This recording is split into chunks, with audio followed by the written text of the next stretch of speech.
Next topic है हमारा exchange of gases. Exchange of gases होते हैं हमारे लंग्स के अंदर जो बैग लाइक स्ट्रक्चर होता है एल्वियोलाई, वहाँ पर एक्सचेंज ऑफ गैसेस होती हैं। तो ये हमारी प्राइमरी साइट्स होती हैं, यहाँ से गैस ब्लड में ट्रांसफ़र होती है क्योंकि एल्वियोलाई के चारों तरफ ब्लड वेसल्स होती हैं। तो एल्वियोलाई से ऑक्सीजन, जो हम बाहर से ऑक्सीजन ले रहे हैं, वो रेस्पिरेटरी ट्रैक के थ्रू होते हुए एल्वियोलाई से ब्लड के अंदर जाएगी। ठीक है, तो पहले हम exchange of gases alveoli to blood पढ़ेंगे, देन ब्लड से फिर आगे की कहाँ जाएंगी, बॉडी सेल्स और टिश्यूज़ में। ठीक है, तो ये दो जगह पर एक्सचेंज ऑफ गैसेज हम डिटेल में पढ़ने वाले हैं। जो एक्सचेंज ऑफ गैसेज होते हैं वो किस प्रोसेस के थ्रू होता है, it is done by a simple diffusion. और ये सिंपल डिफ्यूज़न प्रोसेस डिपेंड करती है प्रेशर एंड कंसंट्रेशन ग्रेडियंट, क्योंकि डिफ्यूज़न कैसे होता है, हाई कंसंट्रेशन या high pressure to low pressure और लो कंसंट्रेशन। तो डिफ्यूज़न प्रोसेस कैसे होगी, जहाँ पर प्रेशर ज़्यादा होगा वहाँ से लो प्रेशर की तरफ।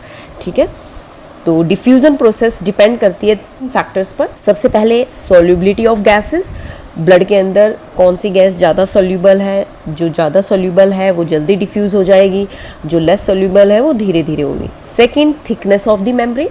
थिकनेस, अगर मेम्ब्रेन की थिकनेस कम है तो डिफ्यूज़न फास्ट होगा, अगर मेम्ब्रेन थिक है तो डिफ्यूज़न स्लो होगा। तो ये सेकंड फैक्टर हो गया। और थर्ड फैक्टर जो मैंने अभी बताया है, कंसंट्रेशन। जहाँ हाई कंसंट्रेशन होगी वहाँ से गैस मूव करके लो कंसंट्रेशन वाली जगह पर जाएगी। तो ये तीन फैक्टर आपको याद रखना है जिसके ऊपर सिंपल डिफ्यूज़न प्रोसेस डिपेंड करती है। तो exchange of gases diffusion process के थ्रू होता है और डिफ्यूज़न मेनली डिपेंड करती है प्रेशर और concentration gradient, solubility of gases and the thickness of the membrane. Basically यहाँ पर जो हम प्रेशर की बात कर रहे हैं वो है पार्शियल प्रेशर। तो पार्शियल प्रेशर क्या होता है, जो बहुत सारी गैसेस का जो मिक्सचर होता है उसके अंदर जो इंडिविजुअल गैस, क्योंकि बहुत सारी गैस मिलकर के मिक्सचर बना रही है तो हर गैस का अपना एक प्रेशर होता है। तो इंडिविजुअल गैस का जो प्रेशर है उसे बोलते हैं पार्शियल प्रेशर। ठीक है, जैसे हमारे एटमॉस्फेयर में बहुत सारी गैसेज हैं तो उसमें जो ऑक्सीजन का प्रेशर है वो पार्शियल प्रेशर ऑफ ऑक्सीजन है। कार्बन डाइऑक्साइड का प्रेशर है जो अलग से, वो partial pressure of carbon dioxide है। तो यहाँ पर हम बात करेंगे पार्शियल प्रेशर्स की। तो यहाँ पर ये टेबल बना रखी है partial pressure of oxygen and carbon dioxide की। तो यहाँ पर partial pressure of oxygen and carbon dioxide है। एटमॉस्फेरिक एयर में प्रेशर कितना है, एल्वियोलाई में, डीऑक्सीजनेटेड ब्लड में, ऑक्सीजनेटेड ब्लड में, टिश्यूज़ में पार्शियल प्रेशर ऑफ ऑक्सीजन कितना होता है और कार्बन डाइऑक्साइड कितना होता है, ये सारी वैल्यूज़ हैं। तो हमें इसको डायग्राम में देखेंगे अभी। तो सबसे पहले हम देखेंगे exchange of gases between alveoli and blood. सबसे पहले ऑक्सीजन एल्वियोलाई में आएगी और वहाँ से कहाँ जाएगी, ब्लड में। यहाँ पर डायग्राम बनाया हुआ है एल्वियोलाई का। ओके, तो एल्वियोलर वॉल जो होती है ये बनी होती है तीन मेम्ब्रेन से। एक तो ये वन सेल थिक होती है जो, it is the squamous epithelium. Then इसके बाद आपको ये दिख रही है पूरी लेयर, इसको बोलते हैं एंडोथेलियम, जो ब्लड कैपिलरीज से बनी होती है। और इनके बीच में आपको जो ये येलो पार्ट दिख रहा है, it is the space between the two membrane, that is the basement substance. तो ये जो तीन चीज़ें हैं यहाँ पर, ये बनाती हैं एल्वियोलर वॉल को। तो जो भी ऑक्सीजन या कार्बन डाइऑक्साइड बाहर से अंदर से बाहर जा रही है वो इन तीन मेम्ब्रेन से डिफ्यूज होकर के ब्लड के अंदर जाती है। ठीक है, एक्सचेंज ऑफ गैसेस को समझने के लिए हम इस डायग्राम को समझेंगे। सबसे पहले एक्सचेंज ऑफ गैसेस, जैसा कि मैंने बताया था, दो जगह पे होगी। एक तो alveoli to blood and then blood to tissue. ठीक है, ये दो पार्ट हम पढ़ेंगे। सबसे पहले जब भी हम सांस लेते हैं यानी कि इंस्पायरेशन करते हैं तो इंस्पायरेटरी एयर अंदर आएगी, कहाँ आएगी, लंग्स के एल्वियोलाई रीजन पे, क्योंकि एल्वियोलाई पार्ट है जहाँ पे एक्सचेंज ऑफ गैसेस होता है। यहाँ पर हम देख रहे हैं ऑक्सीजन का प्रेशर 104 है, तो ऑक्सीजन क्या करेगी, ब्लड के अंदर डिफ्यूज़ हो जाएगी। ठीक है, ऑक्सीजन का प्रेशर ज़्यादा है तो जो डिफ्यूज़न प्रोसेस है वो कंसंट्रेशन और प्रेशर पर डिपेंड करती है, हाई टू लो।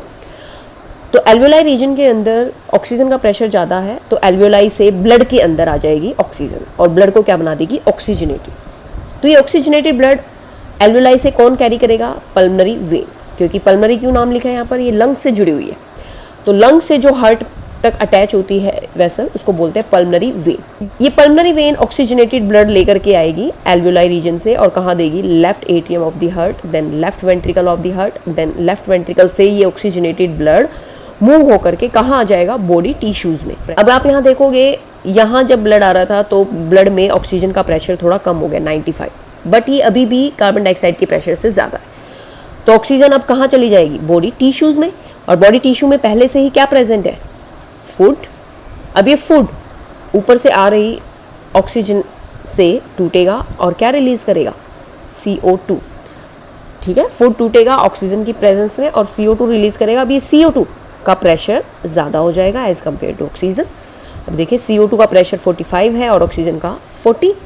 देन अब कार्बन डाइऑक्साइड ब्लड के अंदर मिक्स हो जाएगी, क्योंकि प्रेशर ज़्यादा हो गया ना कार्बन डाइऑक्साइड का।